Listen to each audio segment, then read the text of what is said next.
Fremont County Team Bernie about a year ago, and we're in the process now of turning into the Committee for Social Justice, and that is the group that has put on this presentation today. So we have with us today David Higginbotham, who is running for House District 60, and Misty Plow, who is in a primary for Congressional District 5. And we're going to start out with Misty. So come on up here. Let's give her a warm welcome. So how's this work? Do you want me to do like a short speech or this Q&A? What are we doing here? Just do a short speech and we'll do a Q&A after. Okay. Yeah, we have like 5 minutes per candidate, and then they've written down some questions, so then it'll just be kind of a question answer between both of them. Okay, awesome, cool. So like she said, my name is Misty Plow, and I'm running to represent Congressional District 5, the seat currently held by Doug Lamborn. He's been in there for a minute. A little bit about me and who I am, my background. I am an IT nerd. I work in the technology industry. Currently I work for an IT consulting company. I used to work for Microsoft. To say I'm a nerd is a little bit of an understatement. And part of that has been following politics for a long time and becoming something of a policy wonk. I kind of laughed during the debate about the Affordable Care Act and people saying that it was impossible to go through this thing and read it, or nobody knew it was in it. I'm like, there have been several versions of this bill and I've read them all. They're online on the Library of Congress website. It's not that hard. If you don't know where the information is, then yeah, it's hard to get to. This is the 21st century, and we're still approaching a lot of things from a 20th century perspective, and a lot's changed. When it comes to our infrastructure, everybody talks about the need to rebuild it, repair it. One of the things that gets left out a lot is modernizing it, and that is huge. Jobs to modernize our infrastructure and expand it are going to create a lot of good paying jobs. Jobs in the tech industry pay very well. And there's a reason for that. One of the things about that is broadband penetration, high-speed internet access. I don't know how it is around here for you guys. I live up in the Springs, but broadband penetration in this country is abysmally low. It's about 28%. For the country that likes to pat itself on the back for inventing the internet, we do a really poor job of bringing it to people. And this affects every sector of our economy. There's not a single sector of our economy that doesn't touch on this and wouldn't benefit from this, and benefit in a huge way. We all know that the need for healthcare in this country is extremely high. We do a really poor job there. I'm fortunate to be in a position where I have very good health care. When I started with Microsoft, I didn't pay any premiums. I didn't have a copay when I saw the doctor. I had a level of health care coverage that very, very few people could ever have access to, and most of those plans are gone now. They went away with the ACA. I was okay with that, because when I was growing up, I came up in the depths of poverty most people don't realize still exists in this country. I almost died at 16 from a mono infection because we couldn't afford to go to the doctor. I ended up in the hospital for about a week. I was lucky to make it through that.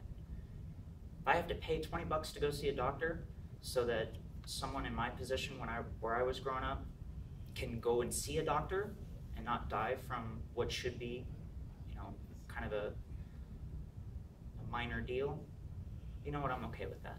I can afford it. I don't want to take too much time up here, but I still have 2 minutes. All right, I'll take a little bit longer then.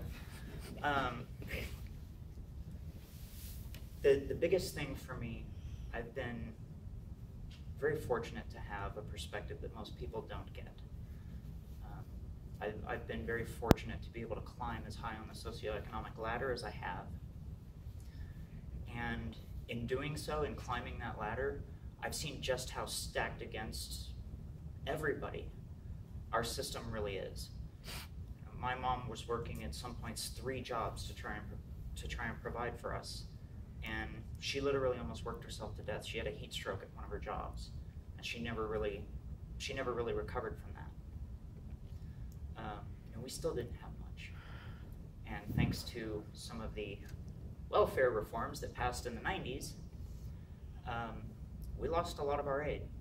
My mom brought an extra $50 home on one paycheck, and we lost everything. No food stamps, no free school lunch, which was sometimes the only time during the day that I ate.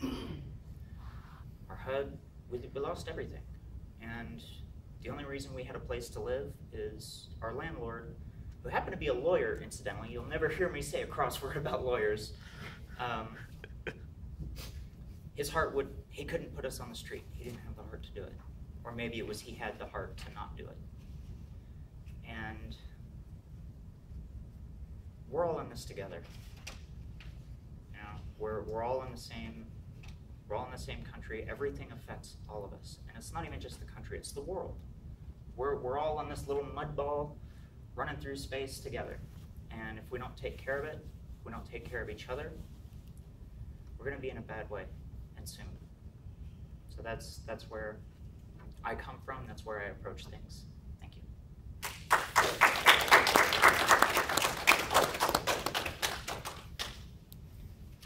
All right. Thanks, Misty. And now I'm going to introduce David Higginbotham.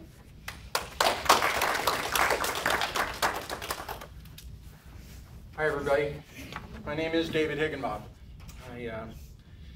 I've been in Canyon City, in Fremont County since 91. I've been in Colorado since 85. Grew up in Iowa. Actually, and every Iowa's kid's dream is to grow his beard out and move to Colorado, right? And I did that. And in fact, it'll be 31 years on Monday since I've been here. We came into town with nothing.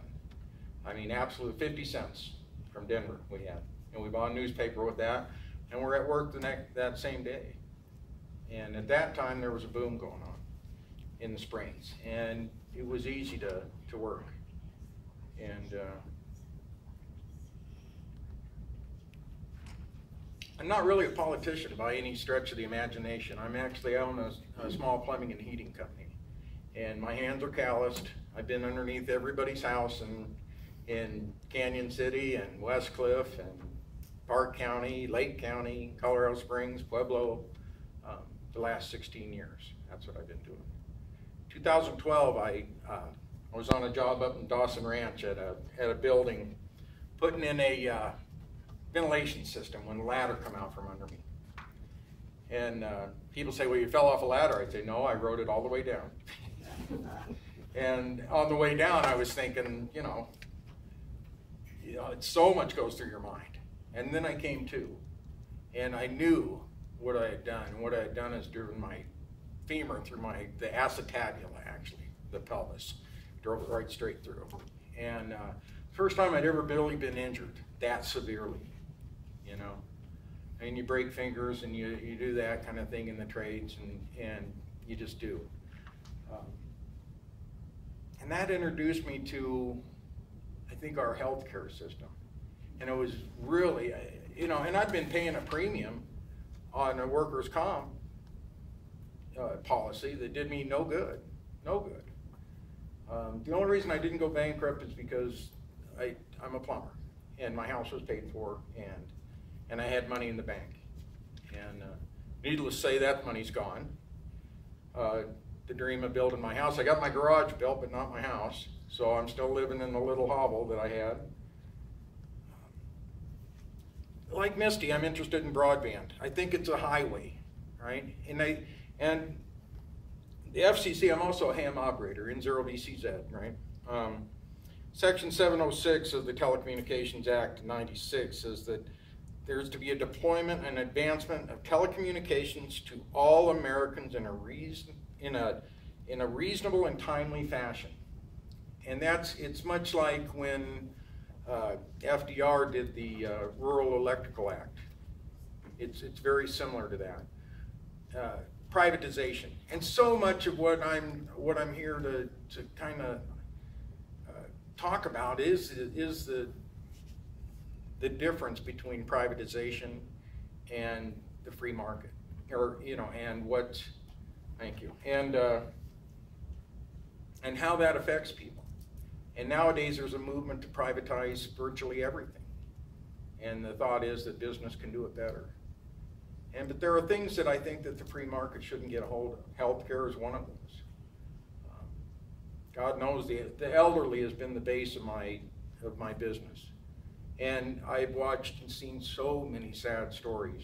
Little old ladies bundled up, scared to turn their heat on for fear they won't be able to pay the bill. And then you get into the health care, and Donna's going to talk to us a little bit about Colorado Care, which I'm very much in favor of. And there's going to be a ton of opposition to that coming up. And I'd ask everybody to look at where this opposition is coming from and what motivates them. Simple as that. And then with your own open mind, make a decision on that. Wages, I think wages have not followed the market. We're still, it's just, we've got to keep up with that. We've got to give people the incentive to actually work for a living. I'm fortunate that to be a plumber, because I make a decent wage. But I know plenty of people that just can't. They don't. It takes three incomes now to be able to have a house. And so, anyway, I'm getting the sign that that's it. I guess we're going to start taking some questions, and I don't know how the best way. We'll probably just sit over there and ask questions. Well, that's what I was talking to Dawn about. If you both sit over there, I have the questions here. I'll ask them, and you all can take turns. And Right. Thanks, David. Thank you. Thank you. I just give you props for mentioning the REA. That's a huge part of what I've been pushing. We used it for the electrification and then expanded the telephone mandate. We need to do the same thing on broadband. Yep. So here's a question: as far as gun control goes, will you go beyond universal background checks? So either of you may answer. I'll go first. I'm not sure how much further than that I would go. One of the things that's kind of central to me is personal liberty, and I don't personally like guns. I don't have one in my house, and I don't want one in my house. But because I personally don't like something, that's not grounds enough for me to look at someone else and say, you can't have that because I don't like it. Beyond that, the Supreme Court is the final word on the Constitution, and the Constitution is what governs everything in this country. And the Supreme Court has said that things like handgun bans are unconstitutional. They run afoul of the Second Amendment. I don't personally agree with that decision. I think there are places where things like that need to happen, but the Supreme Court decision in Obergefell, which was the decision that basically made marriage equality nationwide. I can't very well praise that decision and look at conservatives and say, you have to deal with that. You can't try to skirt that. And then turn around and, with guns, do the exact opposite thing and say, the Supreme Court said these were unconstitutional, but I'm going to try it anyway. Universal background checks, I think, are an extremely good thing. I also think the burden of covering the cost of those should fall on the government, not on the gun shops or the individuals. And that would also allow, you want to go to a gun show and buy something? Cool. You can walk in with background check in hand, and the gun show loophole is closed. Not have to worry about it anymore. A lot of stuff can be done just based on that. I also think that gun owners themselves should be held responsible. If your firearm is used in a crime and you haven't reported it stolen, you're on the hook for it just as surely as if you'd committed the crime yourself.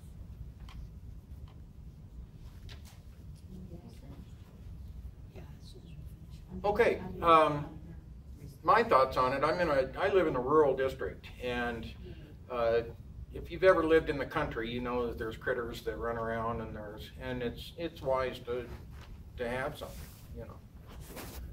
I actually do own weapons. and secured.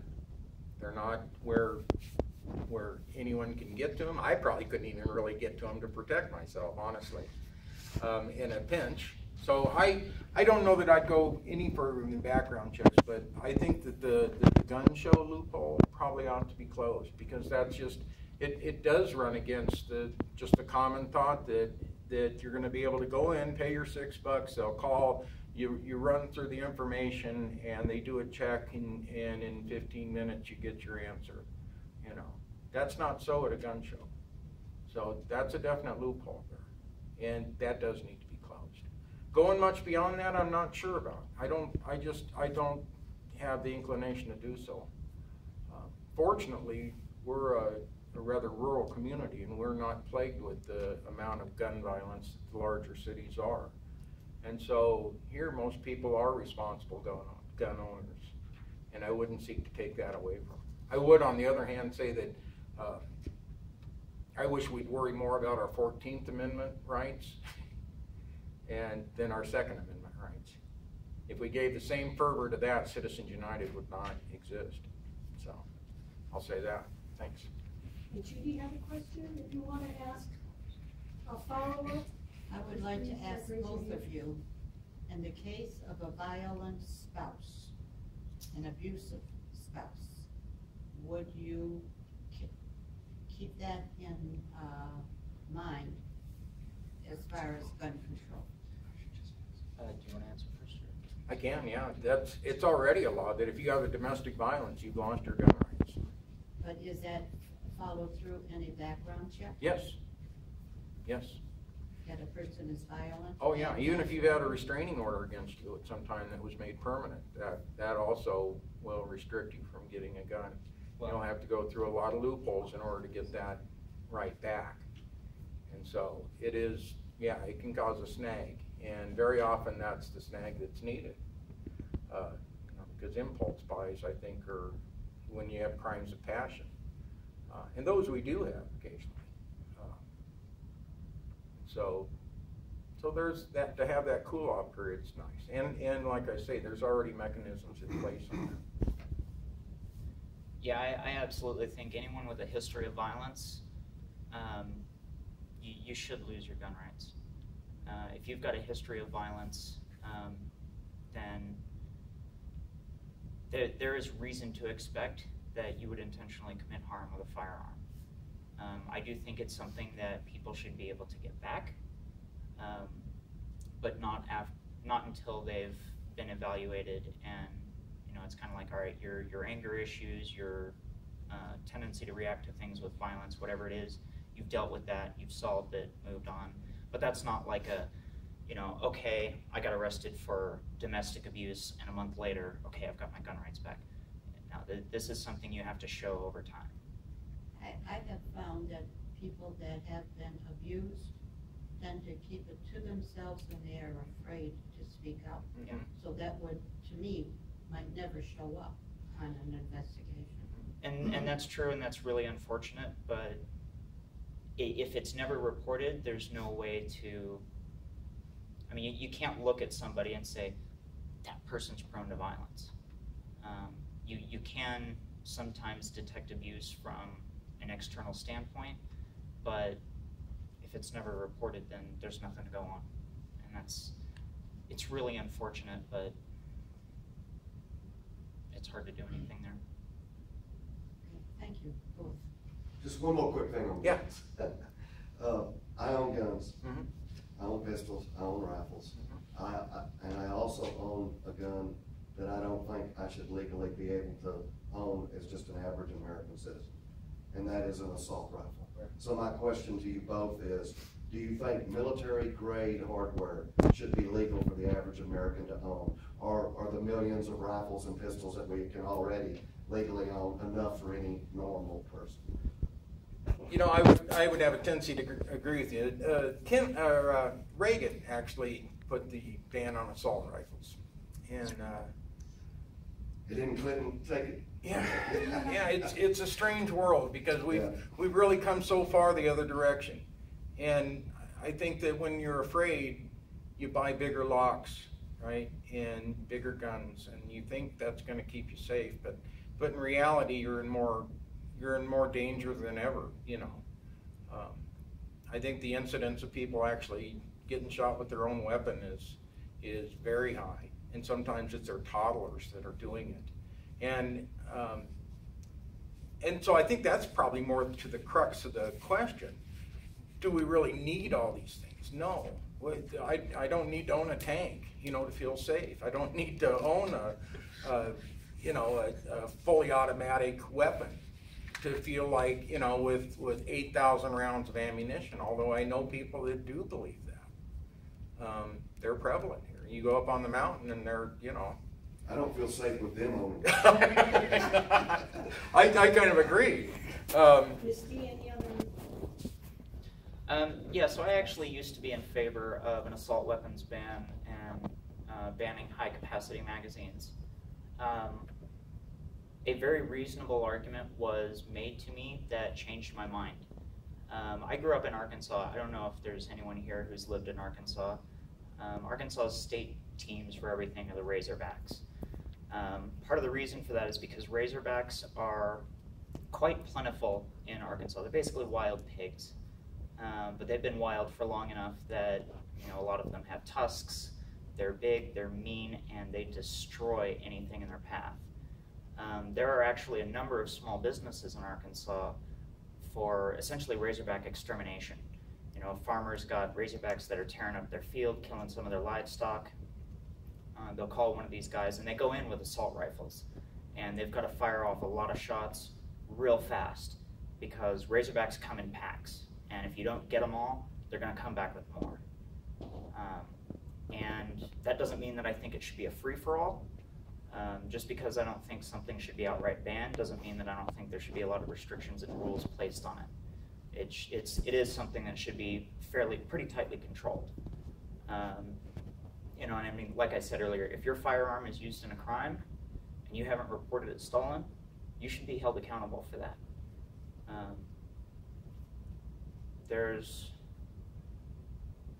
It's something I take a little bit more of a libertarian stance on. If somebody has the money and wants to own a tank, I think they should be able to. You can't keep it at your house. You need to keep it at a local armory, and it doesn't leave that armory. You check it out, check out the munitions for it or whatever, drive it around, go to the range, blow stuff up. Have fun. You cannot take it off that base away from that armor. But you know, that's kind of the viewpoint that I take. Just because I don't think something should be banned doesn't mean that I don't think there should be a lot of rules in place for it.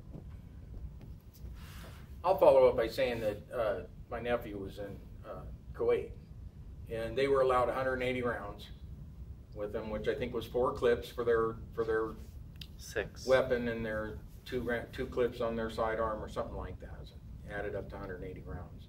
When they weren't on there, when they were doing trainings or anything like that, their weapons were stored in an armory.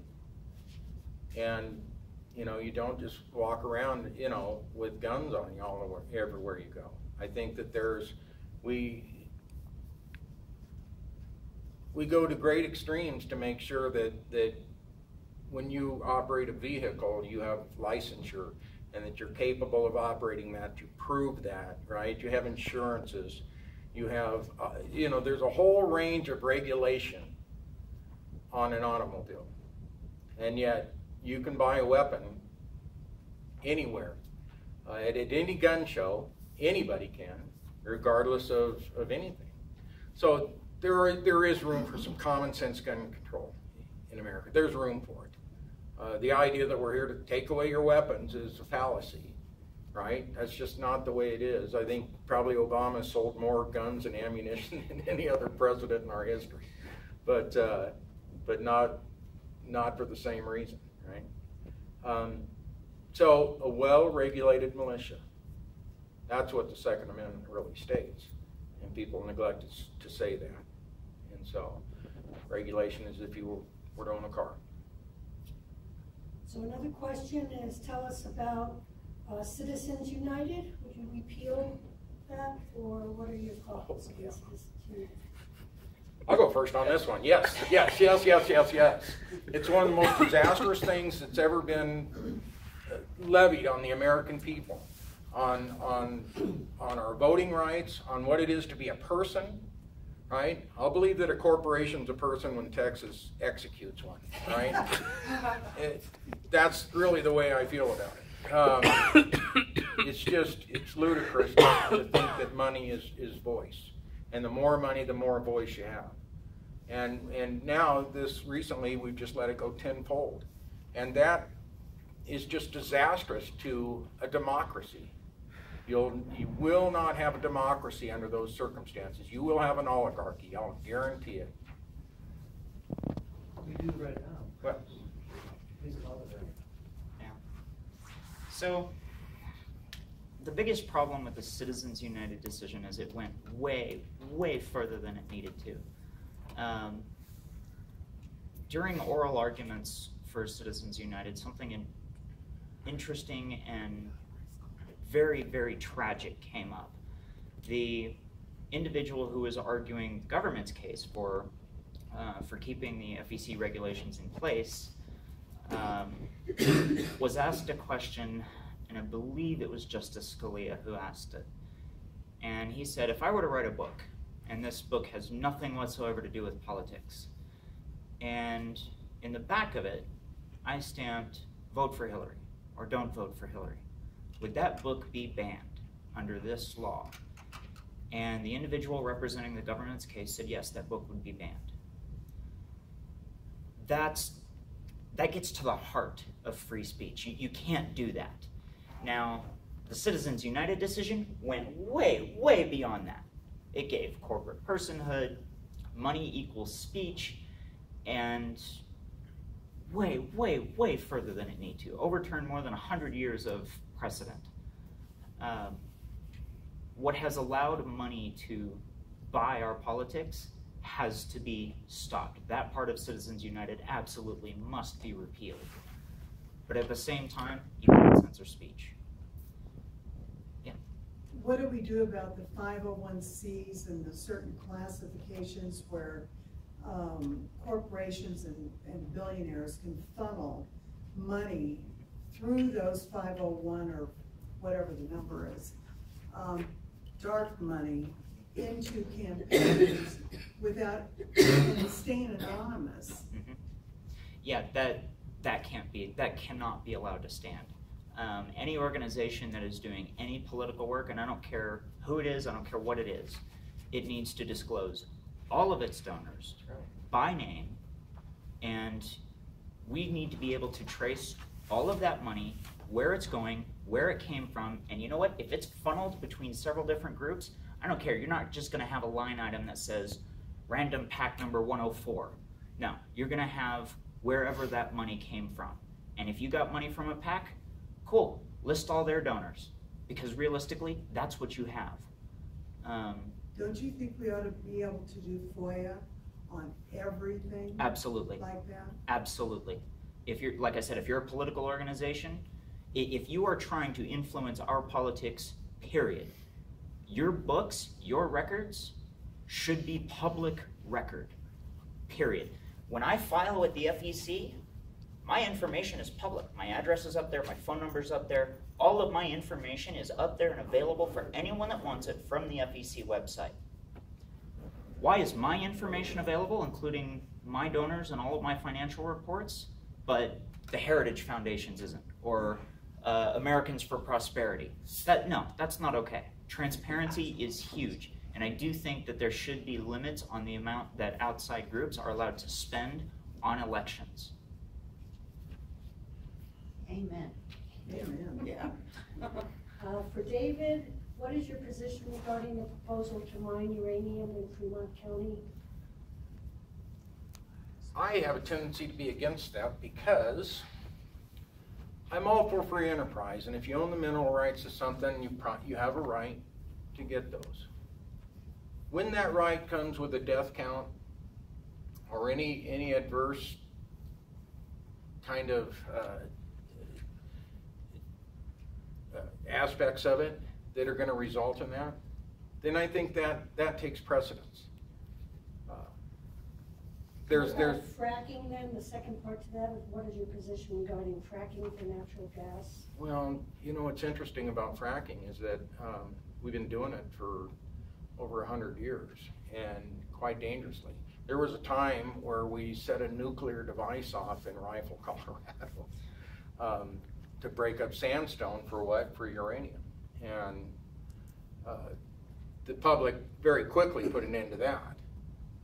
I find it interesting that we'll be very worried about the immigrants that we let into our country and so reckless with our drinking water. It's not totally known yet the total effects of what fracking is on, and there's indications that methane's being released. There's people who can light their water on fire. There's earthquakes on the rise. There's a number of things that point to we probably shouldn't be doing this. And yet, if you get in the way, Longmont, as I understand it, is under a lawsuit right now because the community tried to say no fracking here. And now the oil companies are going to sue that. They actually lost their case. Did they? Yeah. The Well- oil company did? No, the citizens did. Right. Yeah, The and public- and that's how much protection I think that probably Citizens United has bought. You know, and the idea that we got one Earth to live on. Near as I know, I'm not really in touch with NASA, but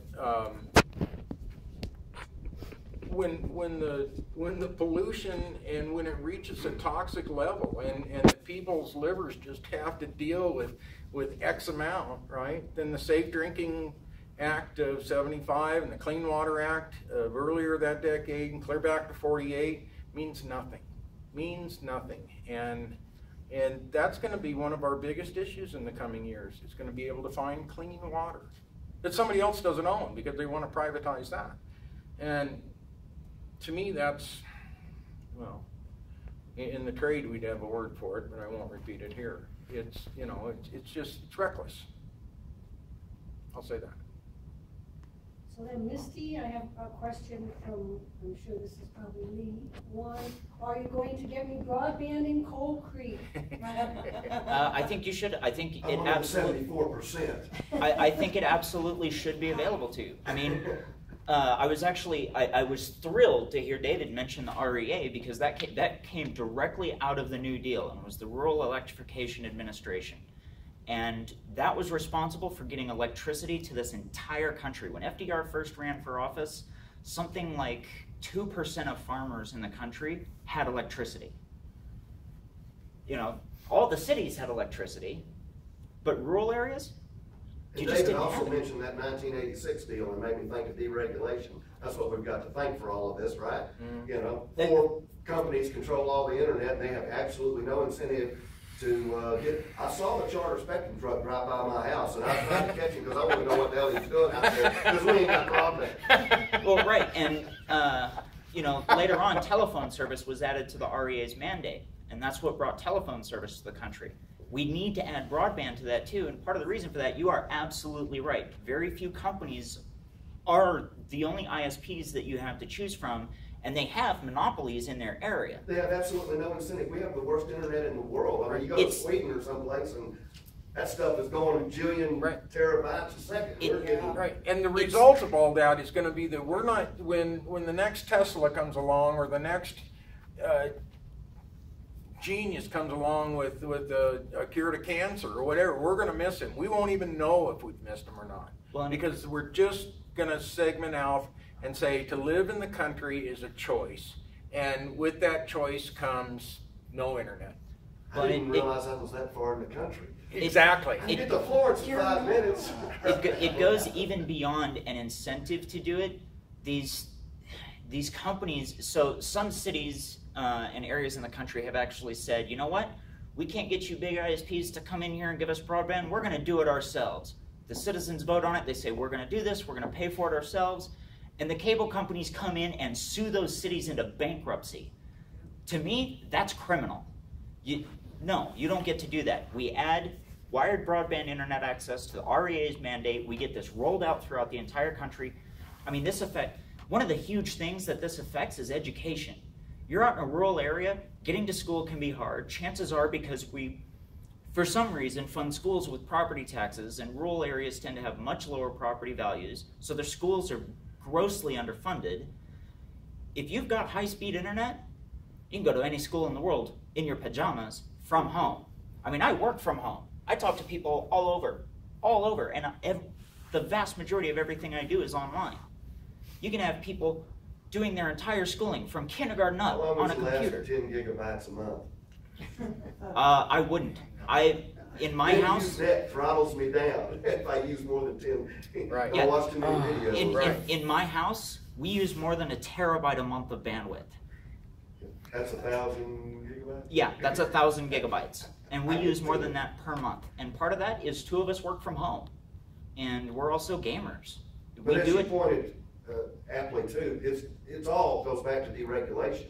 And that affects every part of our lives negatively. I mean, it doesn't matter whether it's healthcare or infrastructure or whatever, it's, you know, TSA, you name it, post office, it's all about the deregulation, forcing, like as you said earlier, the either already privatization of all this stuff or what's left, not privatized, major attempts are being made to privatize. But anyway. That's actually half of it. The other half of it is actually over-regulation. Now, when I say that, don't think I'm taking the conservative line of, oh, these regulations are job killing. Well, no, what they do is they stifle innovation. But these regulations are written by the big businesses to keep small businesses from forming and getting a foothold in the market.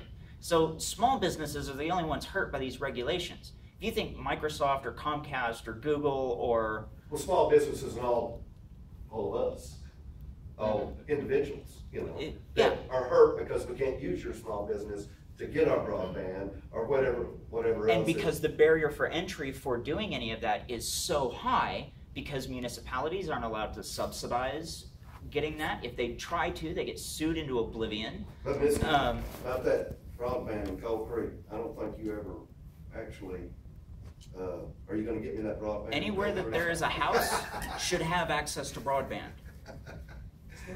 Yes. Okay. Yeah. I'm going to take that as a yes. Yeah, absolutely. Absolutely. You got 90 days after you get elected. Well, Then I'm going to start complaining. I'm not sure I'll be able to get it done in that time frame, but Hey, what do you need, 6 months? I'll let you know when I get on the hill. All right. But it's something that I'm definitely going to be trying to push. President Obama is working on that right now. Mm-hmm. Yeah. I think you touched on an issue there that is the source of the problem. And that is that corporations are not regulated by the government. Corporations regulate the government. It's the other way around. That's what it's not for the public interest.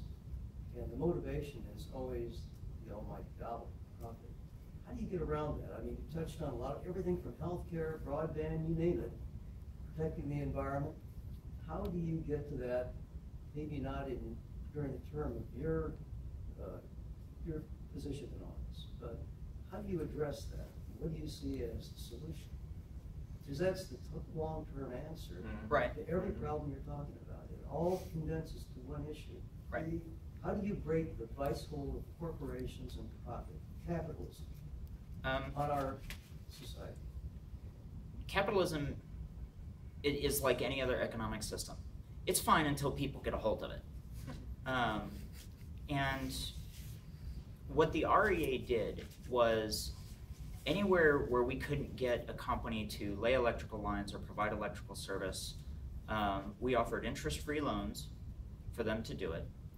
And if we couldn't get a bite that way, we just rolled it out ourselves. We didn't care. The same thing with telephone service. Now, would anybody say that AT&T didn't make a profit from getting telephone service to everybody? Of course they did.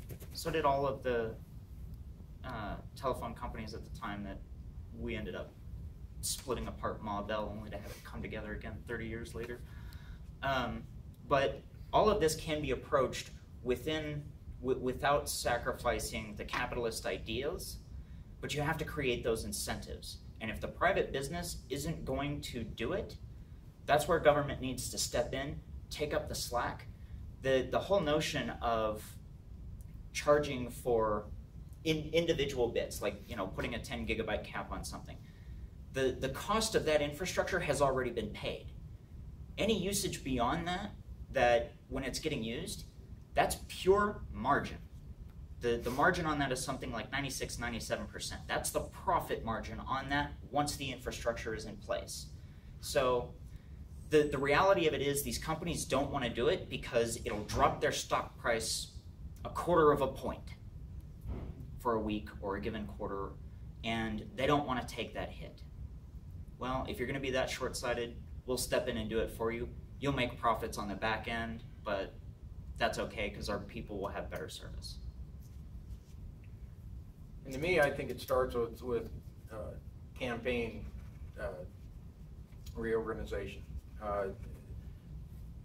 The laws right now, and again, it rolls back into the 14th Amendment about personhood and who is a person. When a corporation becomes a person, then they have all the attendant rights with that. And that's where there's nothing wrong with capitalism other than capitalists, right? And people will be traded out for money. And that's what ultimately happens. If you start treating, if you treat crime as a commodity, right? Well, business only has one way of looking at things, and that's at the bottom line and for profit. And maybe there's things that just don't belong in that sector.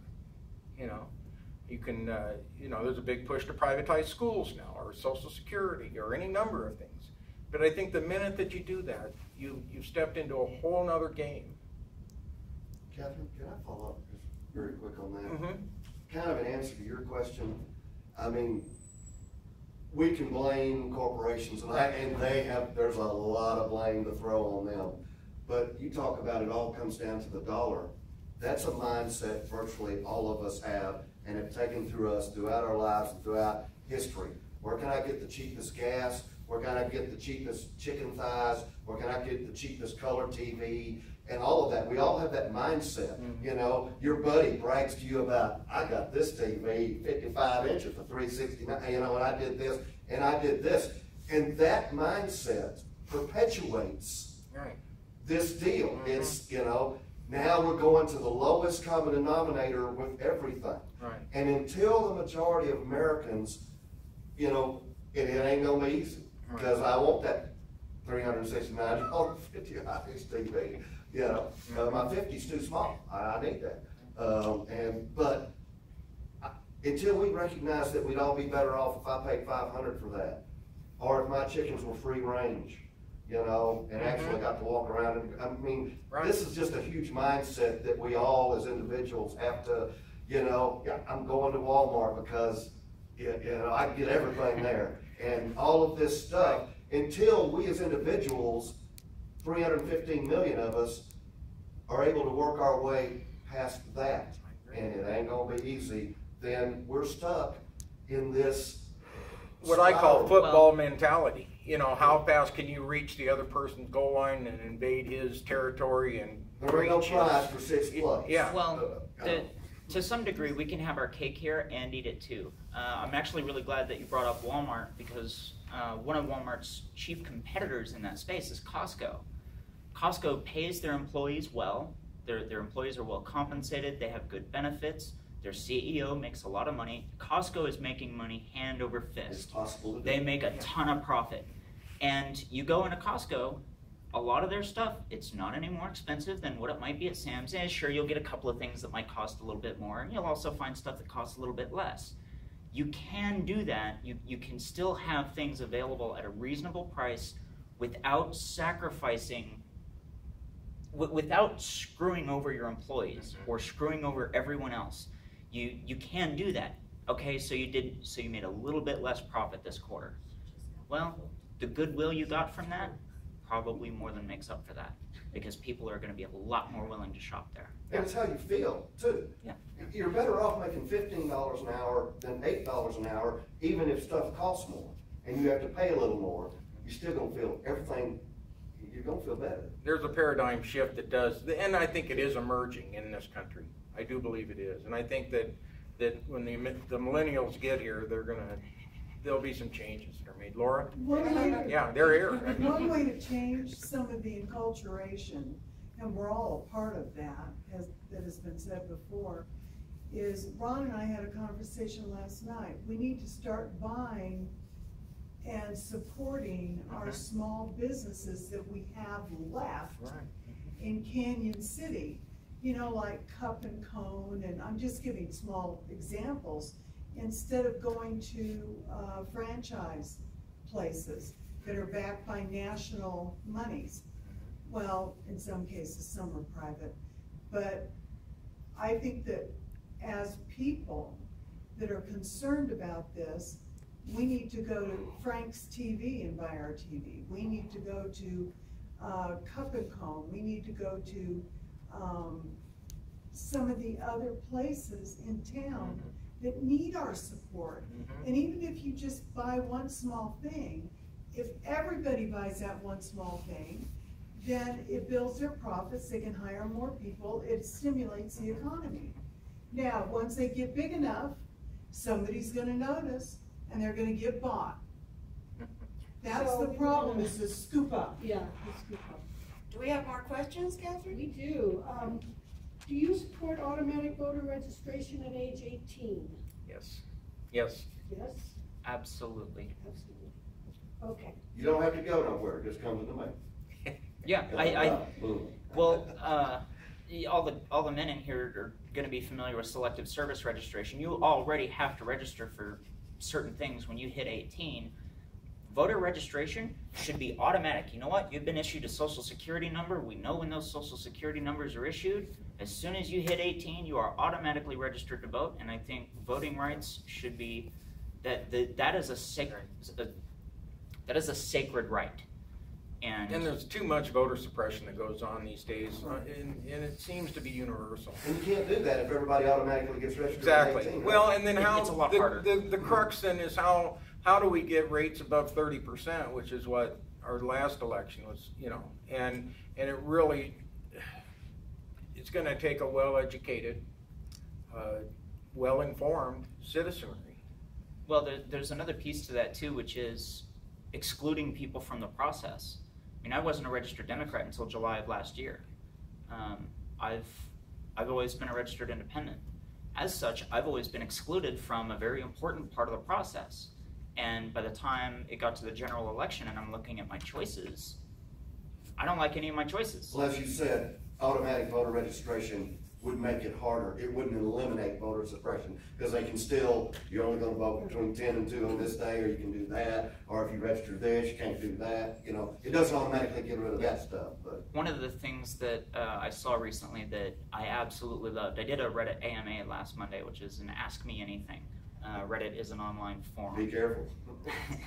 It was interesting. But one of the things in there touched on this subject, and I've always been a firm believer that Election Day should be a national holiday.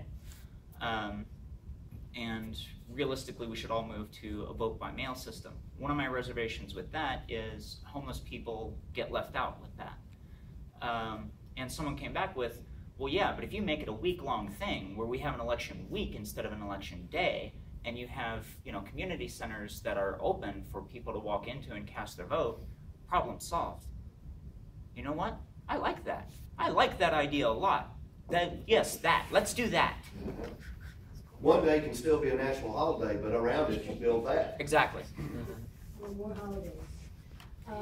David, this is kind of towards you.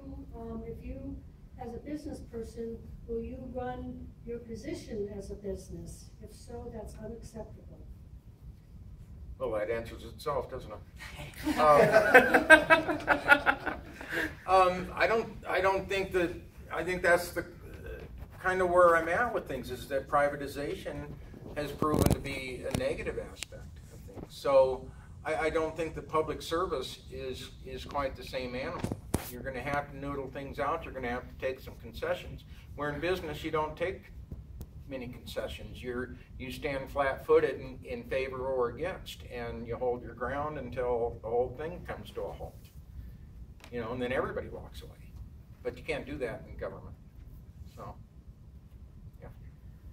So will each of you talk about, do you support full reproductive rights for women controlled by women? Absolutely. It's not for me. I think Colin Powell actually said it the very best. He goes, that's between any woman and her God and their doctor.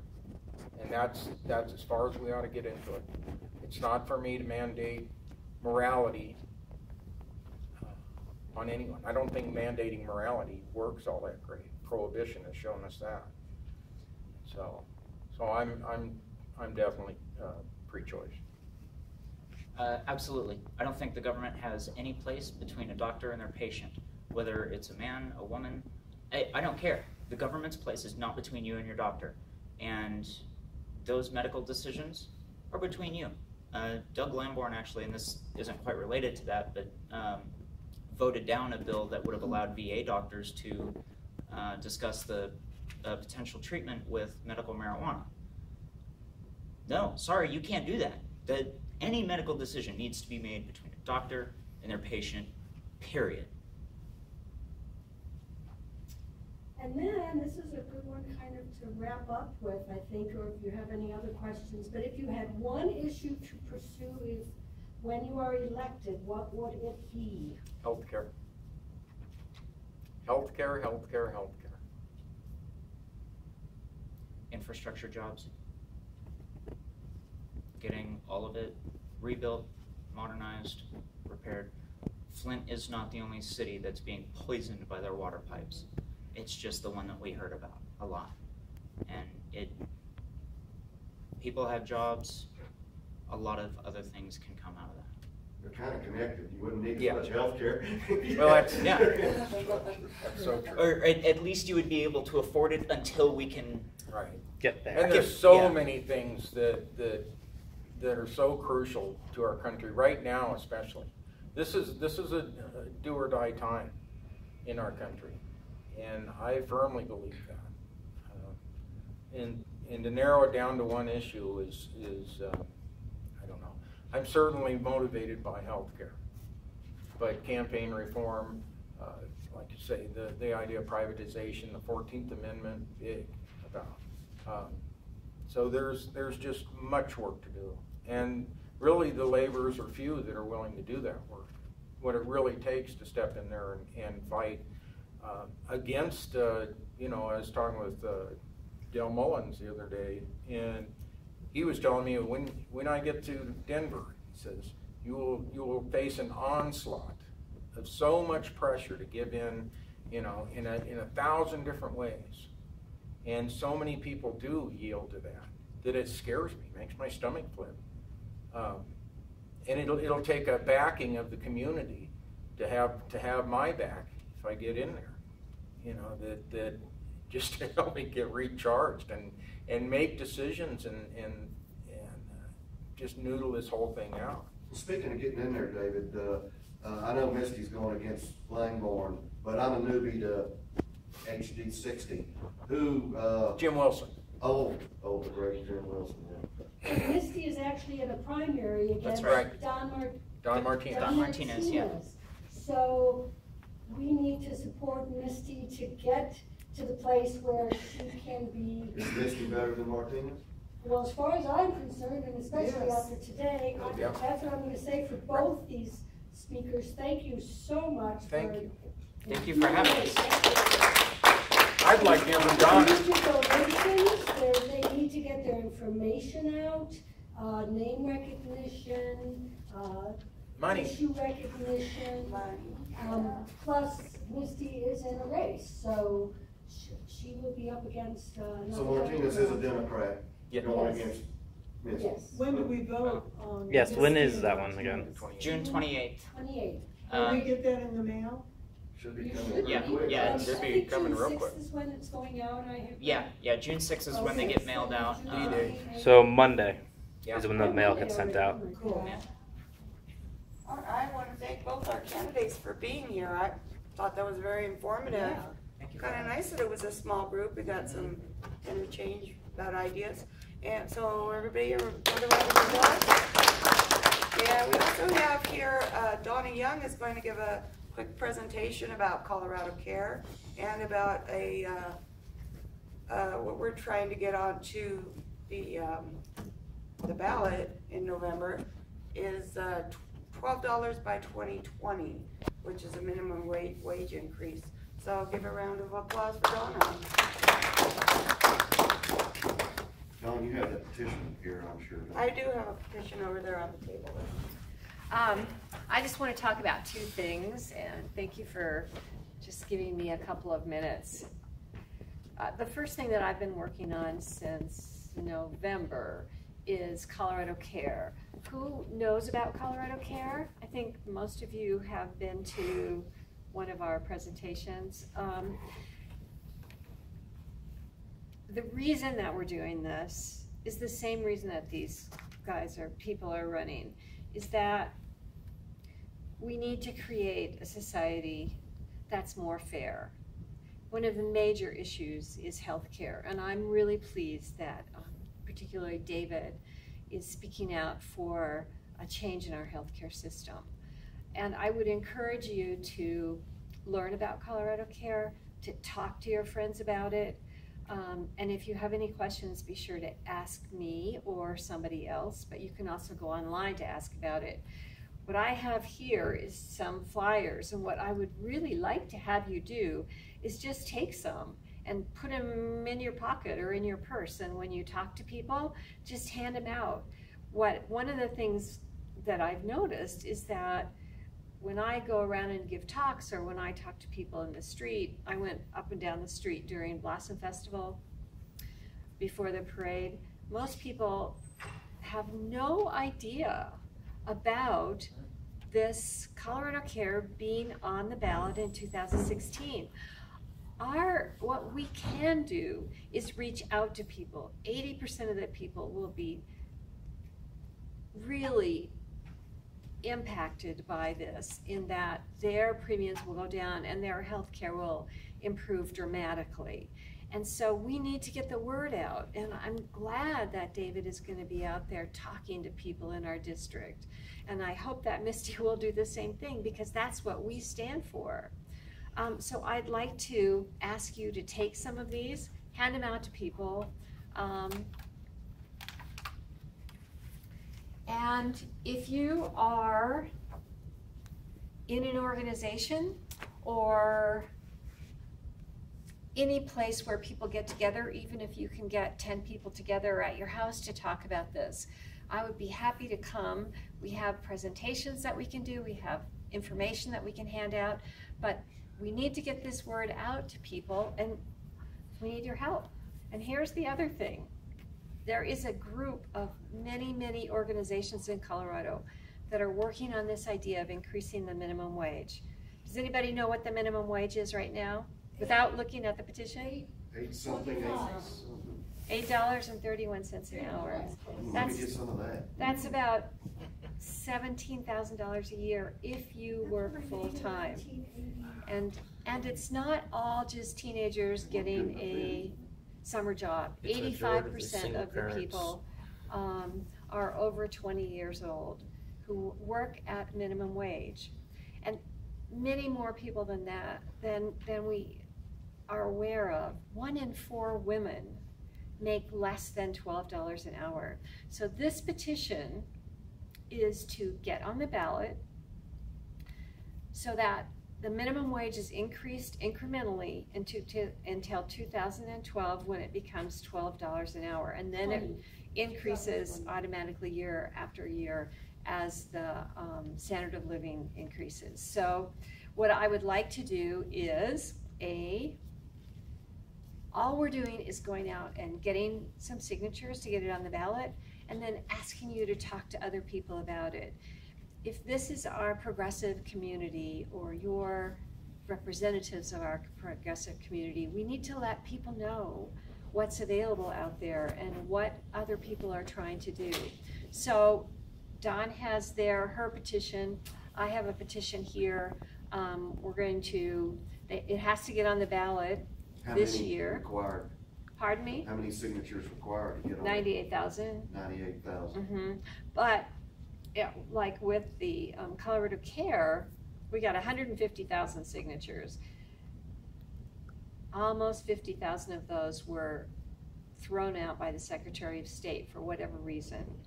So you have to get a lot more than the 98,000 to have them give you authorized signatures.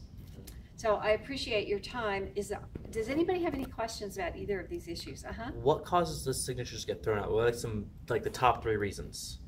I have no idea. That's a secret that the Secretary of State does. They go through every single signature. Now, when I got signatures for Colorado Care, if a doctor would sign, I would make an arrow and say, we have to talk to this guy, this is a doctor. Or if my pen wasn't working, I would, you know how you always do on a piece of paper trying to get it to work again. Well, what I had read at the time was the Secretary of State's intention is to follow the will of the voter. So if somebody printed their name first and then signed their name below, I just had them draw little arrows. I believe, because of the number that were thrown out, that the Secretary of State was being really, really picky. So I think it has to do with, if you don't know how, I think it has a lot to do with, if you don't know how your name is registered to vote, like I may be Donna Lee Young, or I may be Donna L. Young, or I may be Donna Young, I don't know. That sounds like an unbelievable number. You're So, talking about a third, really a yes, third getting yes. thrown out. That sounds like somebody Yeah. that's against Colorado Care. I'm not a conspiracy person, I just know that we have to follow the rules. And so the rules are, print your name and then below it, no, sign your name and then below it, print your name. So follow those rules, don't mark up the petition, but the most important thing is to get the word out. It's hard to get everybody who's a voter to understand these issues. So for Colorado Care, if you go to the ballot and you don't really know what it's going to say, the first thing it's going to say is, should taxes be increased $25 billion? Well, that's a big number. What they don't say, what you can't say is, it reduces our total spending in Colorado by $4.5 billion because our premiums and our deductibles go away, and many of the services don't have copays. So I was listening to Misty talk, which was really interesting. She had a policy some time ago, I don't know how long, that didn't require copays, didn't have a deductible. Now, what a lot of the opposition is saying is, if you don't have copays, and if you don't have deductibles, people will just use healthcare like crazy. They'll go every time they stub their toe. Because everyone loves spending time at the doctor. Oh, yeah, that'll be my new hobby. Yeah. So I think in the days when healthcare was affordable, when people got it as part of either their work or their family, we just didn't have this issue. I never used to worry about health care, but now it's a huge issue. And when I turned 65, it was like, oh, I finally made it. I can go on Medicare. How is it gonna affect the physician movement? If we get Colorado Care passed, will there be more physicians coming in or fewer physicians? Well, I think we have two issues to think about. The purpose of Colorado Care is to provide health care for every person in Colorado. How will they be? And so, yeah, in order to pay, if Colorado Care were to say, we're going to really reduce the amount physicians get paid, and that's how we're going to save money, what would happen to the physicians? they go out. They would move. And would new ones come in? No. So Colorado Care has to provide for those physicians at least as much as they're making now. They have to, and we have to attract new physicians. I don't know if you've read recently, but we have a huge doctor shortage in Colorado, and even more importantly, in the rural areas. There's one county that doesn't even have one doctor. So Colorado Care has the ability to look at reimbursement rates to determine how much doctors need to be paid, to figure out what to do where there are doctor shortages, and to create reimbursement rates that encourage doctors to go where doctors are needed. And that's an important thing that we don't do now with our current for-profit insurance program. Well, and there's another piece to that as well, which is by getting the private insurance companies out, doctors' offices don't need an army to argue with insurance companies to actually pay them what they're owed. So in a lot of cases, you'll see the actual costs for the doctors drop on their side of things. So their rates won't necessarily need to be as high as they currently are. They'll still want to be well compensated, obviously, and they should be. You know, I work with machines because machines are easy. People are hard. But there's also that piece of it that. Plus, all those people are not going to lose their jobs. They can go help rebuild our crumbling infrastructure. Yeah. So we're good. We're good. Well, What and I'm the worried idea, about, Donna, is you said something about the wording. Has the wording of this amendment already been decided of exactly how it's going to go on the ballot? It's And it starts with, do you want to raise that? that's That's how Who came up with that? That's that's Tabor. the way it's required by the law. That's Tabor. Tabor. What is The Tabor? Taxpayers' Bill of Rights. So the way it's worded for any of these, if there's an impact on the tax structure, that's how it has to lead off. After it leads off with that, does it say, but? No, because it's very much What about the 30 defined. million to make up for the 25 It's very million? much defined by what's required by Tabor. So one of the issues is to go out there and talk to people so that they understand this, so that they know when they go in to vote what it is they're voting for. On the ballot, it usually has arguments for and against, doesn't it? Not on the Yeah. ballot. No, but Well, you'll get. Oh, you'll get- no, in the pamphlet you get before the ballot, it'll have arguments for and against, right? So two of the major endorsers for Colorado Care, one is the League of Women Voters, and the other one is Together Colorado. Those organizations, the League of Women Voters particularly, do put out those blue booklets that look at both sides of the issues. So that will be discussed. I have done a lot of political work in my short life, and it is amazing to me how many people, when you call them the night of the election, the day of the election, and you say, are you going to vote? Yeah, I'm going to go vote. Have you decided who you're voting for? Well, no. So people really don't oftentimes take the time or have the time to really figure these things out. So part of what we need to do is we need to go out there and talk to our friends and neighbors. We need to let them know what these issues are. Now that is not an easy thing to do, but the word can't get out any other way. If this Colorado Care passes, are the physicians still liable for their own malpractice insurance, or is the state going to pay for that since they're an employee? They will not be an employee. The way the physician, this is just a payment plan. This is not, the physicians will not be employed by Colorado Care. So their system, who they work for, if they're self-employed, if they work in an LLC, however they are working now, that will continue. in essence, it's going to be a co-op. And it's a membership corporation, 21 trustees. And then, and very oftentimes, and what it's going to do is really, it's going to put 4,500 insurance workers out of business. And that's, and so the golden parachutes and the huge CEO salaries, all that's going to go away.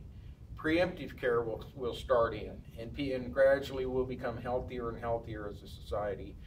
Doctors and specialists will be able to go into communities now where it was prohibitive for them to be, because they'll actually have the numbers of people to service there. And then little by slowly, it's going to become just such a force for the economy in Colorado. Saskatchewan was the first one in Canada the driving cost in healthcare is their malpractice insurance. For the physician. For the physician. Yeah. So how are you gonna? Well, that's probably make another this story. So that it compensates for that, and they still manage to keep their salaries. We need incentives. From the research that I've done, malpractice insurance accounts for approximately 10% of an individual doctor's operating costs. I've had 3 different doctors that quit and went into the Army and the Air Force simply because they couldn't afford malpractice insurance. Well, I'll have to take another look at that. And what I'm hearing is Insane. there's not gonna be any immediate change in how that system works. No. If you're paying X Colorado dollars for Care. malpractice insurance, now you're going to be paying that under Colorado Care. Right. The good news is you're not getting a lesser salary, and the other costs should be reduced. Colorado Care is just a payment system. And It that may has be nothing something to that gets do with addressed the delivery system. subsequent to Colorado. So, we can possibly address that issue at some other point, but that is not what Colorado Care is doing. When I went into my hairdresser the other day, and yes, I have one, and was talking to her, both she and her husband are self-employed, and they use, and with their son, they use urgent care because they can't afford the insurance rates for self-employment. And I said, you especially should vote yes on Colorado Care. All right, and that's the kind of thing I think we need to do, is we need to reach out to people. Yep. I filled it out, and of course, I'm old and retired now, but I'm gonna become a millionaire because of Colorado Care. I wanna be rich. We won't have to pay all those co-pays. Our co-pays are going up, our deductibles are going up And services are going down. And services going down. But you mentioned co-op, and I think that's a good way to argue for Colorado Care, because a lot more people know about, you know, if you've ever lived rurally or not even, you know, even in the way places, farmers I've got lived by in for towns years. where it was a co-op. You had your electricity and all. I mean, if you can argue it like that, listen, we're in this. We've got some skin in the game. Yes, we're in this together. And that's the very terminology that Colorado Care uses, is to get some skin in the game. I've desperately wanted in my company to have insurance for employees and things. Back when I was going to take over the world, right? And I couldn't afford to do it. But this way I could. And Walmart, you see, who skirts these issues, and now is our #1 employer, right? They're not going to leave Colorado over it because the profits are too great. But they will have to start treating their employees better. They will have to pitch in on this whole deal too. And so everybody's gonna get some skin in the game. Well, they'll like the part where they don't have to provide any of their employees with health benefits. That's right, yeah. They'll love that part. What we love is that they'll be covered anyway. Well, I mean, that's the point, and that's another good way to sell this too. Is it greatly reduces the burden on business, especially small business, because you don't have to worry about providing this stuff. It's taken care of. I mean, that's a huge cost reduction for businesses. Puts more money back into people who live in poverty, back into their pockets. Exactly, Lauren. I think when we really get out into the community and talk to people about this, I think the important thing is there's going to be an onslaught of opposition to this that is backed by a lot of insurance money. And if you think about an insurance company, they're a big pile of money. And it's in their best interest that this thing fail. We need to reach the people. You reach the people, and the corporations can't beat us. You know, this is really interesting. I have done lots of talks about Colorado Care, and I've done it in just citizen groups, but also, for instance, for boards of directors of companies that I thought would, or not-for-profits, or religious organizations, that I thought would see this from the standpoint of their own company and their own feeling of compassion. But this is what I've noticed, and it came home to me loud and clear a couple of days ago. Those people who get on the boards are the upper echelon of society. they are making enough money that Colorado Care is going to cost them more, in some cases a fair amount more, regardless of what it does for the rest of the society. They are really against it because it's going to cost them more. So one of the things I think, now I am becoming a conspiracy person. One of the things I think is that we have to get out there and talk to people. Those people will vote. Yep. It's the people who are going to benefit from this, the people that we're really trying to reach, who may not vote, who may not understand this, who are maybe the only thing they'll see is the television ads, which the opposition can afford, but we in favor of this can't afford. So we've got to get out there and talk to people, and that's the only way it's going to work. Yep. Well, that's the problem. 20% seems to be beating 80% in a lot of these dang elections. Shouldn't be that way, but it is. Right. Well, and a lot of power players are already beating the drums against Colorado Care. Senator Bennett came out against it a few weeks back. I talked to his campaign, and I was just like, why? And they couldn't give me a straight answer.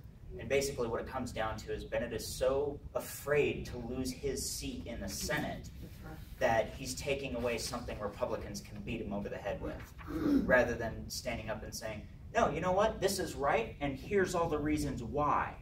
Well, that makes him a Reagan Democrat, as far as I'm concerned. I mean, that's what you're dealing with. But that's what you're dealing with. But that's all the way through our structure, because these people are bought. They're bought lock, stock, and barrel.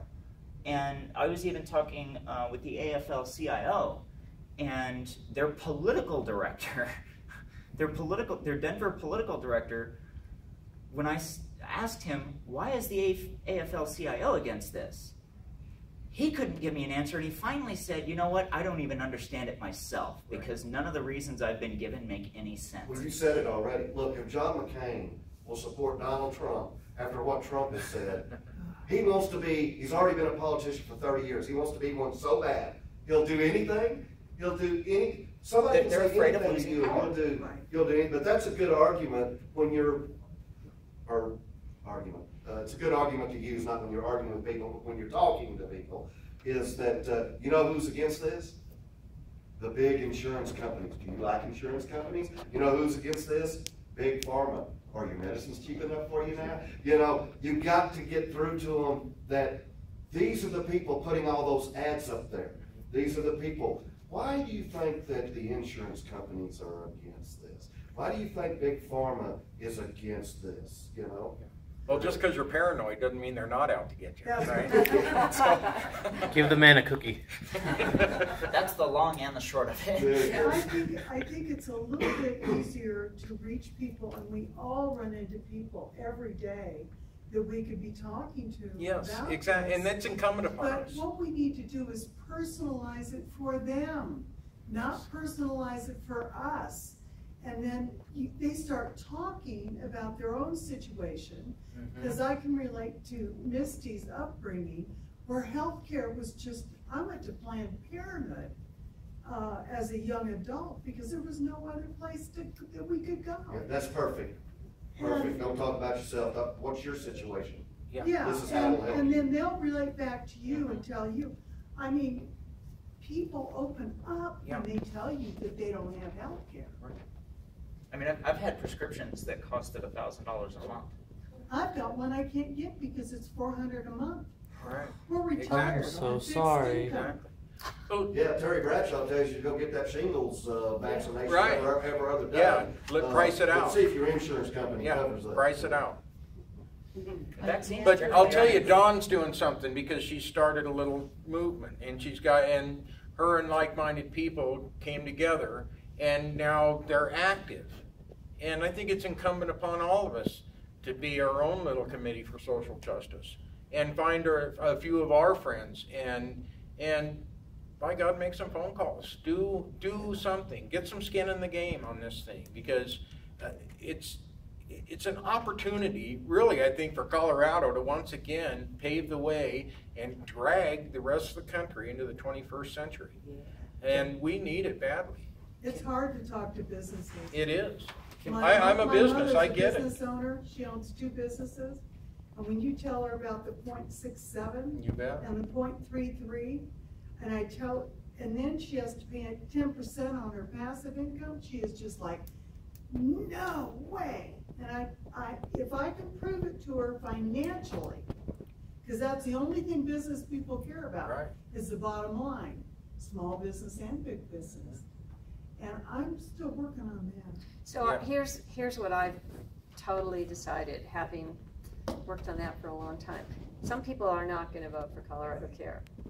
We don't need everybody to vote for it. That's right. What we have to Need a do is majority. reach out to the people for whom it is a benefit and get those people to vote, because people who have the money now want to hold on to it. And compassion is not in their vocabulary. No. So go out there and talk to those people who are going to benefit from it. Yeah. And get them to vote and get them to understand these issues: Colorado Care, minimum wage, this whole broadband issue. All of those things are things that deal with people and the way they live their lives. We're waking up as a country. We really are waking up, and I think this year's going to be a huge. Yeah, exactly. All right, thank you. Thanks, Can I go Don. back to the shingles thing real quick? But I heard somebody say, I thought it was a great line, and you use it when you're arguing with Colorado Care or anything else. Healthcare shouldn't be a commodity for Right. any American citizen. That's a fact. Should not be, and that it is totally treated as a commodity. Yeah. Nobody should be profiting on human suffering. That's That- right. yeah. It's like, yeah, well, I'm just going to opt out of being sick. So vaccines generally aren't terribly expensive. What are the shingles Oh, vaccines shingles, cost? $1,500. Everybody's Oh, like, no, what? I already signed My Unless mind they've said gone it up. was. I got one about 3 Ron, years you can ago, and it sign was the $250. Oh, really? $250. Was that a Insurance paid none of it. It's a If I can have vaccine. one of those, I can make. It's a copies. vaccine. It's a vaccine. And of course, I did like everybody else did. I got shingles, then I went out and got it. Yeah. You I'm know? telling you, that is, my husband had that. Oh, I got was in my 20s. I was My- really a minor case.